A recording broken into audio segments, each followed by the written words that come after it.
Hey everyone, I'm on top of my bus, and this is video of Maxxair fan number 2.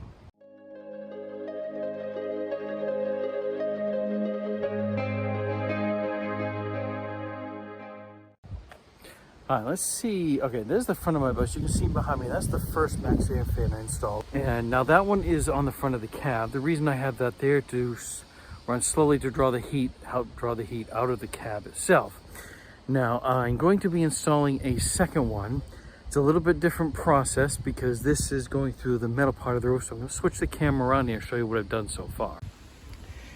All right, I won't go into as much detail, I think, on this video as I did on the previous one. Again, I'll provide the link.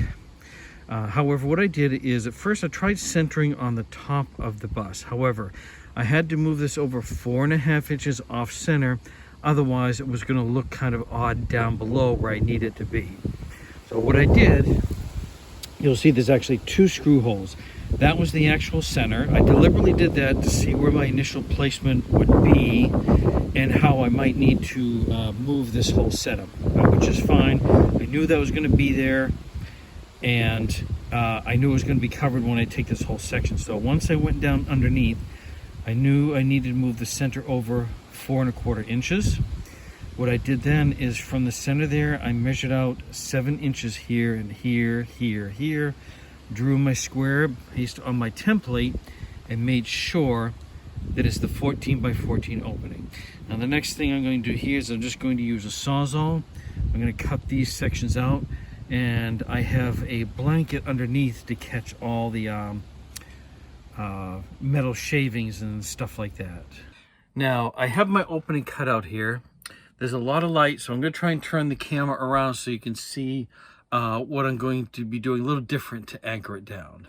All right, right now, if I anchor the fan on the outside, it's just going to be screwed in through this metal roof here, which, you know, isn't going to give a lot to anchor down to. So what I'm going to do instead is I have this on this side, I have one on the other that was holding up the ceiling. I've cut 2 pieces. I put one here, I put one here, and I really can't use the screws it came with in this case, so I'm going to use these wood screws, come down through, anchor it into this, and then from underneath here, I'll put a couple of screws in, and that will give it a lot of support up and down so it's not bouncing going down the road. So what I need to do, because I'm doing this myself, is I need to cut a piece of wood that'll go from the floor up to the ceiling here, so when I'm pressing down above for these screws to come out down in, it'll catch into these pieces of wood here. All right, to make sure that my butyl tape is going to have a really good connection and bond with the roof, is I've used just rubbing alcohol in a rag to clean all out and around. So the next step is going to be laying the butyl tape down and then putting that base piece into this hole. All right, let's see if I can do this while holding the camera. That's going to sit right down in there, like so. All right, and now it's time to, all right, that's going down all through. Now it's gonna be time to put the wood screws in. All right, this is definitely very secure at this point. It's not going anywhere. Going down into this wood on the side is just what I needed to do. Once I get underneath here though, I still will put some screws from the ceiling into this wood and give it some support this way as well. The one thing I'm going to do different on this one is I had put the top piece on and then tried to silicone seal all around this. So I'm going to do all this first this time, cover all of these screws, and then just use the whole thing like I did before, and it'll be a lot easier without the main unit on the top. All right, folks, all said and done, installing this second unit actually took a little over 2 hours. All right, I'm not quite done yet. I'll be wrapping up this video soon. This is where it is on the inside. And I do have a piece that will be going all around this to cover this up. It'll make it look much nicer. And then we'll wrap up the video from there. But just to give you an idea of the location of where I placed it and why, it's towards the back of the bus. So in the nighttime, if I want to bring some cool air in to cool this area where I'm sleeping, I can do that. If for some reason I need to cook in here, I have it mounted up in the kitchen area so that it will pull any fumes or vapors out. Now you can't see very well, maybe you can.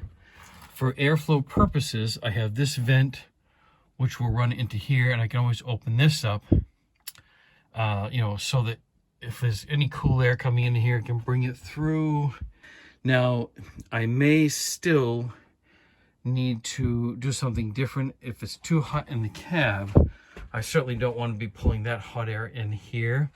The last resort I have is I can always put a screen in that window if I really needed to, instead of pulling hot air in from the cab, because with all those windows it heats up. But I probably get a little sidetracked there. Now I'm going to run power to it. So let me show you at least where the power is. It's not that far. You see this whole system back there. What I've done so far is I've got some wire connected to the 12-volt breaker system there. Now it is a little bit loose because what I've done at this point, and you know, sorry I didn't give a better explanation on video.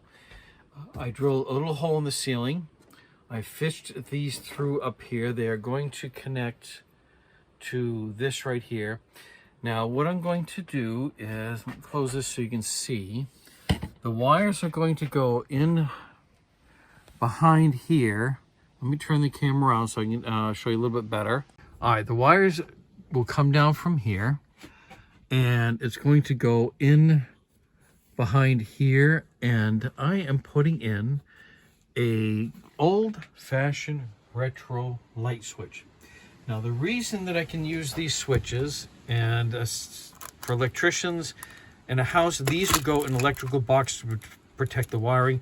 I am only hooking into a 12-volt system, so they do not need to be in a box. And all I need is a basic on-off switch for this fan. So once I cut out this section here, I'm going to put that switch in. I have a nice cover to go over it, and I will hook up this system so I have a sort of master switch to turn the power on and off to my Maxxair fan.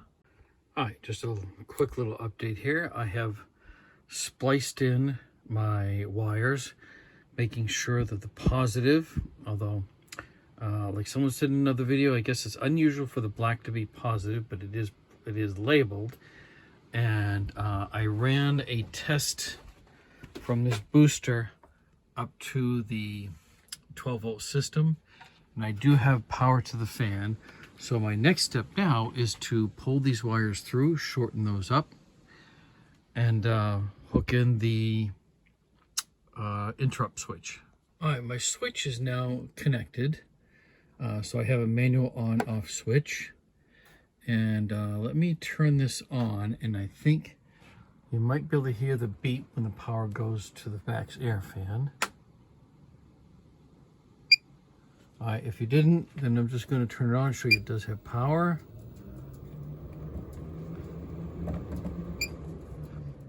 All right, this is the back of the switch. Now, normally an electrical switch like this in a house would have these two wires, and it would have a ground. This does not need that ground because my ground wire is already going to the fuse box ground, so I do not need to cut or interrupt this wire, just this switch here. Now, before I put the face on the front, I do have to tell you a little story about our dad. My brother will confirm. Sometimes we gave him an awful hard time saying, "Dad, why'd you get this? Why'd you get that?" Because he's collected a lot of stuff. Now, as I went into the garage, he has this big, very tall multi-drawer cabinet that he got from a basement. And of course, above that's one of those little metal storage things that had little pull-out drawers. And of course, I go through and I find the perfect screws I need to hold this in place. And of course, we can hear him say, "Aren't you glad I saved that?" So thanks to Dad and his collection. We definitely found something useful, and the funny part is he would definitely never let us down and never let us live it down, and he would be right to do so. So the cover I have is this piece right here. This is going to go on just like this, and I'll put that in and I will wrap up the video. All right, with this piece back in place, one of the things I was concerned about is up as I ran the wire and I had to run the wire down, there was enough left over that as this slides up, it's not putting any pressure on the wire. I left it loose. However, because I had cut the top of this, I did put some pieces of electrical tape over the edge, so it wasn't sharp. It was in pretty good shape anyway, but it is pressing against the wire a little bit, but not putting any pressure. So now this is actually wired into this switch. Eventually this will be covered up. I have what I call now my master switch to turn the max power on and off. Wiring is going to the 12-volt system and back, and I'll be doing some kind of trim to cover all this up. That'll be a whole nother video. All right, so folks, I hope you found this video, if nothing else, entertaining. Questions or comments or something I didn't cover, please put in the comments below, and I'll do my best to address anything I missed. Don't forget to like, comment, subscribe, and share.